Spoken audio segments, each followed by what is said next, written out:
In this video, we will familiarize ourselves with the case study we created for this project. We've included the text for the case study at the bottom of the CEA plan case study sheet in item 16. Once we have gone over the case study, we will then discuss the disclaimer located at the top of the CEA plan sheet. Now let's read the case study. A safety net clinic is considering starting a program to test asymptomatic women at risk for chlamydia and treating them if a positive screening is observed. Currently, the clinic does not test asymptomatic women who are at risk for chlamydia. Each year, it sees an average of 22 cases of pelvic inflammatory disease, or PID, per 1,000 women due to untreated asymptomatic chlamydia.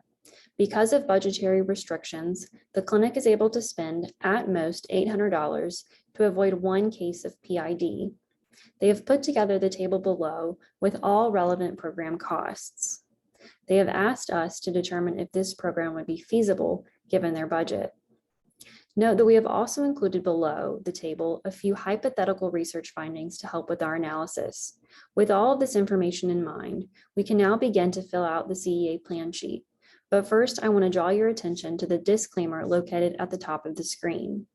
Notice that the questions in this sheet have been designed to help users think through the important aspects of a cost-effectiveness analysis and what our team thought was the most effective way. Not every question is necessarily required or applicable to every study. Therefore, it is imperative that users actively think about the purpose of their study as they answer each question. Additionally, the questions in this plan do not have to be answered in the presented order. If another workflow makes more sense to you, then by all means, do that instead.